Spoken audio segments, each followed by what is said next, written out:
Sister, அத்தைக்கு இப்ப எப்படி இருக்கு? இப்பதான் மேடம் ஆபரேஷனே ஆரம்பிச்சிருக்கு. அதுக்குள்ள எப்படி இருக்காங்கன்னு கேக்குறீங்க? டாக்டர்ஸ் தான் ஏற்கனவே 36 மணி நேரம் ஆகும்னு சொல்லியிருக்காங்கல்ல.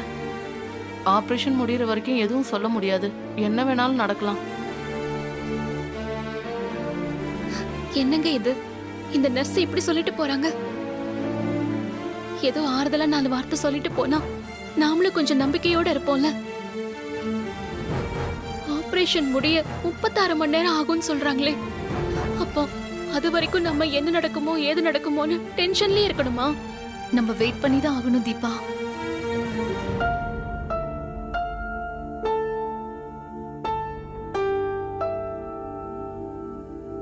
சரி, எல்லாரும் இப்படியே நின்னுட்டு இருந்தா என்ன அர்த்தம்? எல்லாரும் அழுது அழுது ரொம்ப டயர்டா இருக்கீங்க. வாங்க ஹாஸ்பிட்டல் கேண்டீன் போய் டீ காஃபி ஏதாவது குடிச்சிட்டு வரலாம்.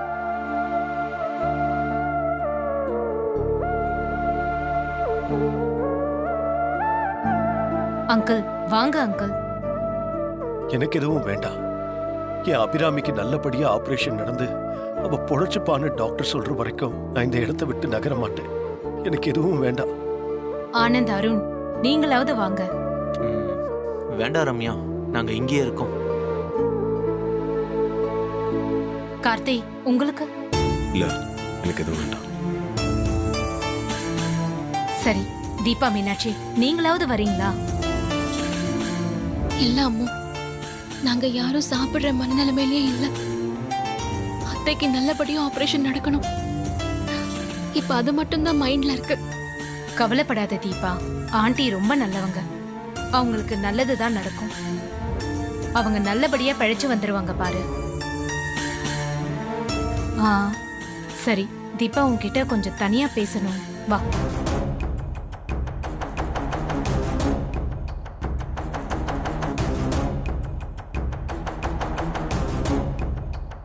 சொல்ல அம்மு, என்ன விஷயம்? செங்கல்பட்டு பக்கத்துல ஒரு சாமியார் இருக்காருன்னு சொன்னேன்ல. ஆமா. அவரை பார்க்க நான் ஏற்பாடு பண்றேன். எனக்கு என்னமோ அவர்தான் உன் வாழ்க்கையில ஒரு திருப்பு முனையை ஏற்படுத்துவார்னு நினைக்கிறேன். அம்மு, அத டிலே பண்ணாம நாளைக்கே பாக்குற மாதிரி செஞ்சா ரொம்ப நல்லா இருக்கும். கண்டிப்பா செய்யறேன் தீபா. அதுக்கான அரேஞ்ச்மெண்ட்ஸை இப்பவே செய்ய ஆரம்பிச்சிட்டேன். சரி, நீ எல்லாத்தையும் ரெடி பண்ணிட்டு சொல்ல. ம்.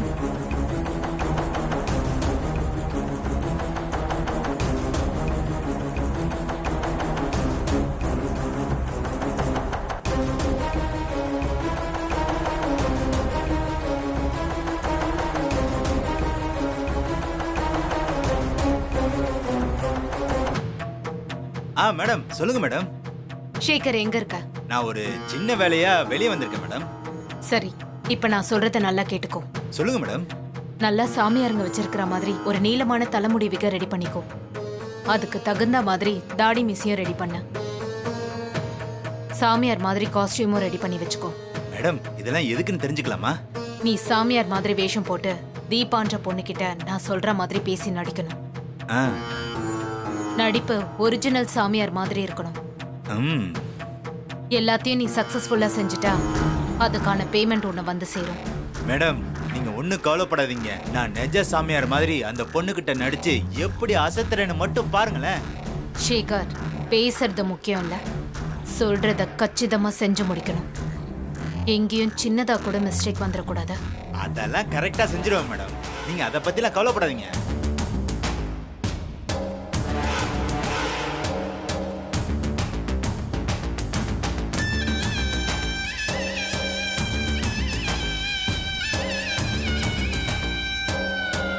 இந்த ரியா வீட்டுக்கு போனாலே அங்க போய் என்ன செஞ்சு வச்சிருக்கான்னு தெரியலையே. போன இவளும் ஃபோன் பண்ணல, அம்மா கிட்ட இருந்து ஃபோன் வரல. அங்க என்ன நடக்குதுன்னு தெரியலையே. இந்த ரியா எப்ப என்ன செய்வானே சொல்ல முடியாது.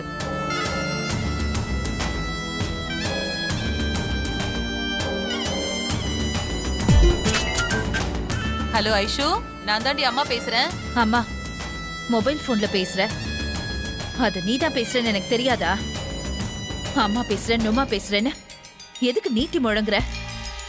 நானே டென்ஷனோட ஃபோன் பண்றேன். நீ ஏண்டி டென்ஷனா இருக்க? இல்லம்மா, ரியா அங்க வந்திருக்காளா இல்லையா? அவளால உனக்கு பிரச்சனை இல்லையே? பிரச்சனையா? என்ன பிரச்சனை? ஏதாவது ஏடா கூடமா பண்ணிட்டு வந்துட்டாளோ? ஏடா கூடனா நீ என்ன கேட்க வர? இல்லடி, கொலை ஏதாவது பண்ணிட்டு வந்துட்டாளான்னு கேட்டேன். ஐயோ அம்மா, நீ வேற எதையாவது சொல்லி எனக்கு டென்ஷனை ஏத்துற. நீ தானடி பிரச்சனை ஏதாவது இருக்கான்னு கேட்ட. ஏன் அப்படி கேட்ட? அதுவா, அவ பொதுவா எங்க போனாலும் ஒரு 7:30 எடுப்பா, பிரச்சனைய கொண்டு வந்துருவா, அதான் கேட்டேன். இல்லடி, அவ இந்த முறை பிரச்சனையே கொண்டு வரல, ப்ராப்பர்ட்டியே கொண்டு வந்திருக்கா. என்னம்மா சொல்ற? வைரண்டி, பல கோடி ரூபாய் மதிப்புள்ள வைரத்தை கொண்டு வந்திருக்கா. பல கோடி மதிப்புள்ள வைரமா? ஆமா ஐஷு. அவ வச்சிருக்காளா? நீ பாத்தியா? எங்க, நான் பாக்கலான்னு கேட்டு பார்த்தேன். அவ என்ன சாதாரண ஆளா? பொண்ணா நம்பர் கேடியாச்சே. நான் கேட்டதுக்கு அது இருக்க வேண்டிய இடத்துல பத்திரமா இருக்குன்னு சொல்லிட்டா. என்னமோ பொடி வச்சு பேசுறாடி அவ. அப்படியா? ஆமா, நான் உறுதியா சொல்றேன், அவகிட்ட கண்டிப்பா வைரம் இருக்கு. சரி, அவகிட்ட காஸ்ட்லியான வைரம் எப்படி வந்திருக்குமா? இது என்னடி இப்படி கேக்குற? ஓ மாமியார் வீட்ல இருந்து தான் எடுத்திருப்பா. அது கோடீஸ்வர வீடு தானே. அவ சாமர்த்தியக்காரி, பொழைக்க தெரிஞ்சவ. வைரம் இருக்கிறத தெரிஞ்சுக்கிட்டு அதை லவட்டிக்கிட்டு வந்துட்டா. நீயும் தான் இருக்கியே, இத்தனை வருஷத்துல இந்த மாதிரி உருப்படியா ஏதாச்சும் ஒரு விஷயம் பண்ணிருக்கியா? ஓ மாமியாரு காது கழுத்து எல்லாத்துலயும் தக தகன்னு வைரமும் தங்கமுமா மின்றா. இங்க உன் அம்மா கழுத்து சும்மா கிடக்குதேன்னு எனக்கு ஒண்ணு கொண்டு வந்து கொடுத்திருக்கியா? அவ பாரு, அசால்ட்டா வைரக்கல்ல அடிச்சிட்டு வந்துட்டா. சரி சரி, இப்ப அவகிட்ட வைரக்கல் இருக்குன்னு சொல்ற? அடிச்சு சொல்றேன்டி, அவகிட்ட இருக்குடி. அது மட்டும் இல்ல, அவளை நாம நல்லபடியா கவனிச்சுக்கிட்டோம்னா நமக்கு ஒரு பங்கு தரேன்னு சொல்லிருக்கா. அப்படியா? சூப்பர். அப்ப அவளை நல்லா கவனிச்சுக்கோமா. ஏற்கனவே நான் கவனிக்க ஆரம்பிச்சிட்டேன்டி. மட்டன், சிக்கன், தலைக்கறின்னு நான் நான்வெஜ்ஜ போட்டு அவளை கவர் பண்ணிட்டேன். அதோட மட்டும் நிறுத்திடாதமா. எறா, ஈரல், நண்டுன்னு அடுத்தடுத்து அவளை கவனிச்சு கரெக்ட் பண்ண. அவ அசந்த நேரம் பார்த்து அந்த வைரத்தை அடிச்சிடலாம். அப்படியா? ஆமா ஆமா. இப்ப அந்த ரியா என்ன செய்யறான்னு மட்டும் பாரு. இதோ பாக்குறேன்.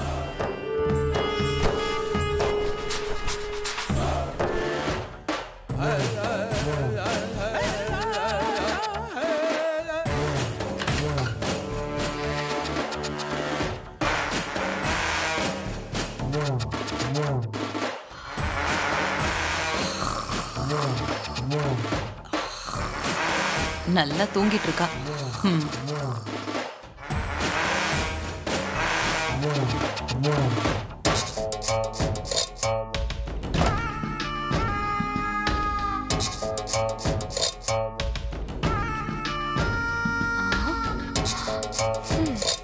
ஆத்தாலும் மகளும் பிளான் போடுறீங்களா? நானே ஒரு கேடி, எனக்கே வா. சுருட்டிட்டு ஓடுறவகிட்டே சுருட்டுறதுக்கு பிளானா? பாத்துடலாம். ஐஷு, அவ நல்லா கொரட்டை விட்டு தூங்கிட்டு இருக்கா. நான் போட்ட சாப்பாடு அந்த மாதிரி. ஆமா, இதுதான் நல்ல சான்ஸ். அவ அதை எங்க வச்சிருக்கான்னு பாரு, அப்படியே அமைக்கிடலாம். நம்ம கவனம் எல்லாம் அதுலதான் இருக்கணும். போய் தேடுமா. சரி, தேடுறேன்.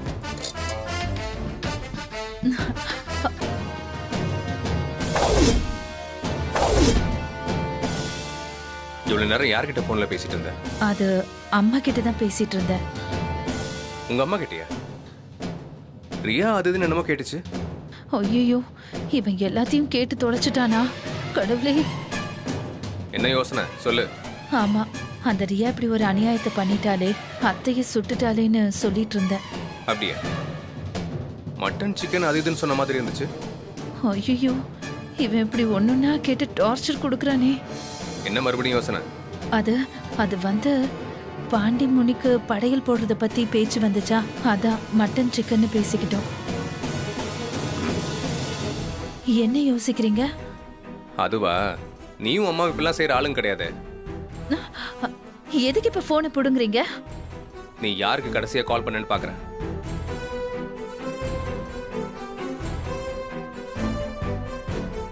உங்க அம்மா கிட்ட தான் பேசியிருக்க. இந்த உன் ஃபோன். இப்ப திருப்தியா உங்களுக்கு? எப்பவுமே என்ன டவுட் பண்ணிட்டு இருக்கீங்க. நல்லதுக்கே காலம் இல்ல. நான் எது சொன்னாலும் நம்ப மாட்டீங்க. எனக்கு உன்னை நம்புறதுக்கு ஆசையா தான் இருக்கு. ஆனா டவுட் வந்துட்டே தான் இருக்கு.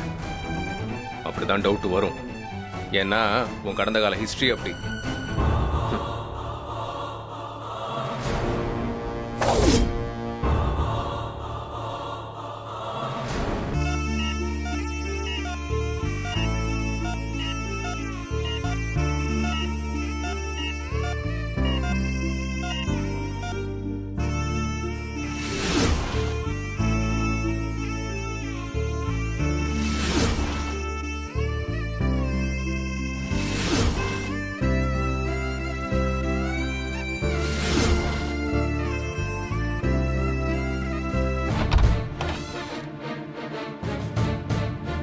அம்மு, என்ன விஷயம்? தீபா, நீ நினைச்சது நடக்க போகுது. நீ என்ன சொல்ற? செங்கல்பட்டு பக்கத்துல இருக்கிற சாமியாரை பார்க்கணும்னு சொன்னல, நான் எனக்கு தெரிஞ்ச ஒருத்தர் மூலமா அந்த சாமியாரை காண்டாக்ட் பண்ணி எல்லா விஷயத்தையும் பேசிட்டேன். அவரும் நாளைக்கே நம்மள வர சொல்லிருக்காரு. போய் பார்த்துட்டு வந்துடலாம். அப்படியா? அந்த சாமியார் நம்மள வர சொல்லிருக்காரா? நானும் அவரை அவ்வளோ சீக்கிரம் பார்க்க முடியாதுன்னு நினைச்சேன். ஆனாலும் பார்க்க ஏற்பாடு பண்ணிட்டேன். ரொம்ப தேங்க்ஸ் அம்மு. ஏய், இதுக்கு எதுக்கு தேங்க்ஸ் சொல்ற? நீ என்னோட பெஸ்ட் ஃப்ரெண்ட். நீ இப்படி ஒரு சிச்சுவேஷன்ல கஷ்டப்படுறப்ப அதை நான் பார்த்துட்டு எப்படி சும்மா இருக்க முடியும்? நான் ஏற்கனவே சொன்ன மாதிரி ஆண்டிக்கு ஃபாரின் ட்ரீட்மெண்ட் தேவைப்பட்டா கூட அதை செய்ய நான் தயாரா இருக்கேன். அதான் இங்கேயே ஆப்ரேஷன் பண்றாங்கல்ல, அதுக்கான அவசியம் இல்லையா அம்மு? நாம நாளைக்கே அந்த சாமியாரை பார்த்து அவர் ஏதாச்சும் பரிகாரம் சொன்னார்னா அதை செஞ்சு அத்தையோட உயிரை எப்படியாச்சும் காப்பாத்திடலாம்ல. அவங்க நல்லபடியா குணமாகி வந்ததுக்கு அப்புறம் நான் கழட்டி வச்ச தாலியை அத்தை கையில கொடுத்து அவரை திரும்பவும் என் கழுத்துல கட்ட சொல்லுவேன். ஏய் தீபா, அது மட்டும் நடக்கவே நடக்காது. உன் கழுத்துல இருந்து இறங்கின தாலி இறங்கினதுதான். அது திரும்ப உன் கழுத்துக்கு வராது, என் கழுத்துக்கு தான் வரும். கார்த்தி என் கழுத்துல தாலி கட்ட போற அந்த கண்கொள்ளா காட்சிய அந்த அபிராமி பார்க்க போறாங்களோ இல்லையோ, நீ கண்டிப்பா பாப்ப. கார்த்தி இந்த பூமியில பிறந்ததே எனக்காக தான். உனக்கு முன்ன என்னதான் அவர் பெண் பார்க்க வந்தாரு. நான் தட்டி கழிச்சதால நீ அவரை கல்யாணம் பண்ணிக்கிட்ட. இப்ப அவர் எனக்கு வேணும்னு நான் முடிவு பண்ணிட்டேன். இனிமே அவர் உனக்கு இல்ல, எனக்கு தான் ஹஸ்பண்ட். அப்போ நாளைக்கு நீயும் நானும் மட்டும் போயிட்டு வந்துடலாமா? போயிட்டு வந்துடலாம். நம்ம 2 பேர் மட்டும் போயிட்டு வந்துடலாம். மத்தவங்கள டிஸ்டர்ப் பண்ண வேண்டாம். சரி, நீ விடிய விடிய இங்கே இருந்தா சாமியாரை எப்படி போய் பார்க்க முடியும்? வீட்டுக்கு போய் கொஞ்சம் ரெஸ்ட் எடுத்தா தானே காலையில போறதுக்கு வசதியா இருக்கும். அம்மு, அத்தைக்கு ஆபரேஷன் நடந்துட்டு இருக்கு. இந்த நிலைமையில எப்படி நான் வீட்டுக்கு போக முடியும்? இங்க இருந்தா மட்டும் என்ன நடந்துற போகுது? ஆண்டிக்கு ஆபரேஷன் நடக்கிறதால எல்லாரும் வெளியே தானே இருக்கோம். அங்க பாரு, வயசான காலத்துல உன் மாமனார் எப்படி இருக்காருன்னு.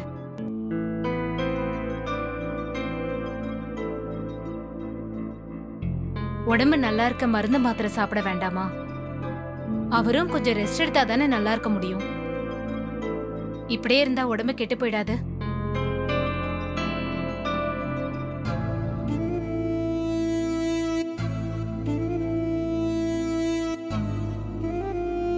அருணும் ஆனந்தும் சாப்பாடு தூக்கம் இல்லாம எப்படி டயர்டா இருக்காங்கன்னு பாரு. மீனாட்சியும் வாடி வதங்கி போயிட்டாங்க. எல்லாருக்கும் இங்கே இருக்கணுங்கிற ஆசை இருக்கதான் செய்யுது. ஆனா உடம்பு ஒத்துழைக்கணுமே. கார்த்தி ஒருத்தர் மட்டும் இங்க இருக்கட்டும். மத்தவங்க எல்லாம் வீட்டுக்கு போய் கொஞ்சம் ரெஸ்ட் எடுத்துட்டு நாளைக்கு வரலாம்ல. நீ சொல்றதும் சரிதான் அம்மு. நான் போய் மாமா கிட்ட பேசி பாக்குறேன். உங்க எல்லாரையும் அனுப்பிட்டு கார்த்தியோட நான் மட்டும் இருக்க போறேன். அவருக்கு ஆறுதல் சொல்ற மாதிரி கூடவே இருந்து கவனிச்சுக்க போறேன். இப்படி கொஞ்சம் கொஞ்சமா அவர் மனசுல இடம் பிடிக்க போறேன்.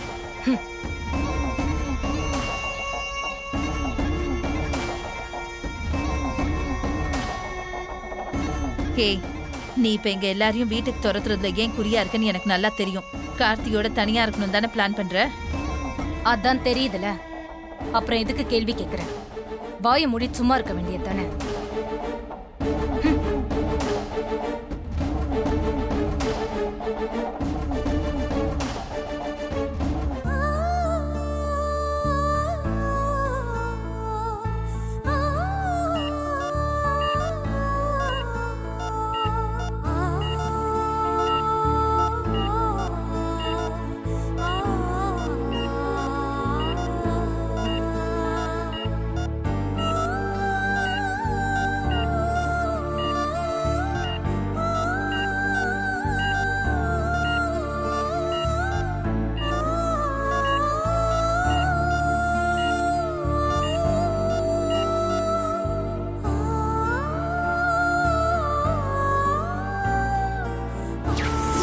எங்களை ஆசீர்வாதம் பண்ணுங்க. நல்லா இருங்க. நல்லா இருமா. நல்லா இருக்கு. நல்லா இருப்பா. கார்த்தி, இப்பதான்ப்பா எனக்கு ரொம்ப சந்தோஷமா இருக்கு. நீ இப்ப மாதிரியே எடுத்த காரியத்துல எப்பவுமே ஜெயிக்கணும்.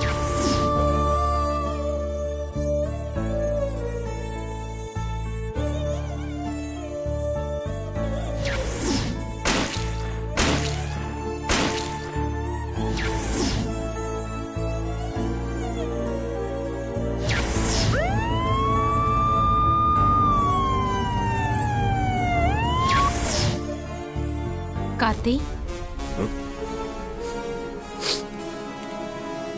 என்ன அம்மாவை நினைச்சு அழறீங்களா? அவங்களுக்கு ஒன்றும் ஆகாது. ஆபரேஷன் நல்லபடியா முடிஞ்சு அவங்க குணமாகி சீக்கிரமா பழைய நிலைக்கு வந்துருவாங்க. சாரி கார்த்தி, அந்த ரியா தப்பிச்சு போனப்ப என்னால பிடிக்க முடியாம போயிடுச்சு. ஆக்சுவலா அந்த மண்டபத்துல என்ன நடந்துச்சுன்னா, அந்த ரியா உங்க அம்மாவை சுட்டுட்டு தப்பிச்சு போக பார்த்தா. அங்க எல்லாரும் அம்மாவுக்கு என்னாச்சுன்னு பார்த்துட்டு இருந்தப்ப நான் அவளை பிடிக்க துரத்திட்டு போனேன். அவ கையில கண் வச்சிருந்தா, இருந்தாலும் பரவாயில்லன்னு ஓடி போய் பாஞ்சு அவளை பிடிச்சு அவ கையில இருந்த கண்ணை தட்டி விட்டேன். அவ என்னை தள்ளி விட்டு கீழே ஓடிட்டா. நானும் விடாம மண்டப வாசல் வரைக்கும் போய் தேடினேன். பின்பக்கமா என்ன ஒரு கட்டையால அடிச்சிட்டு தப்பிச்சு போயிட்டா. அவ அடிச்சதுல தலையில வீங்கிடுச்சு. நீங்க வேணா தொட்டு பாருங்களேன். நீங்க போய் சொல்ல போறீங்க?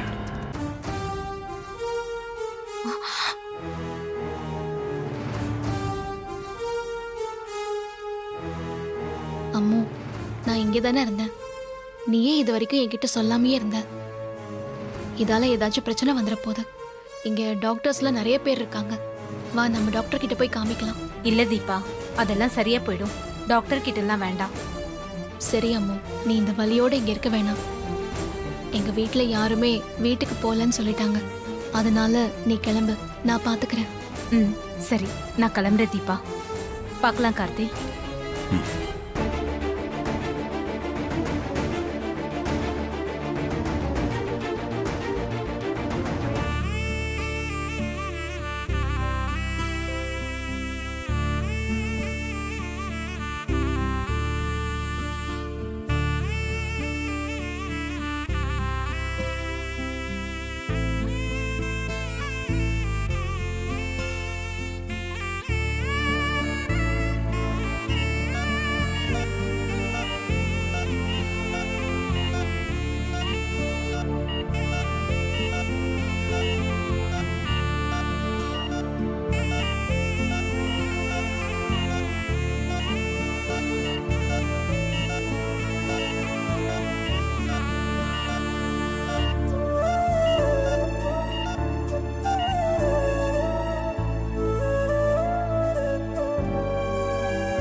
ஏங்க, நான் அத்தை குணமாக ஒரு சாமியாரை பார்க்க போறேன்.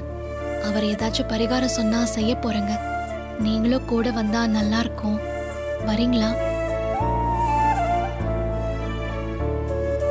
ஏங்க, சொல்லுங்க. நான் பரிகாரம் செய்யறேன்னு சொன்னேன்.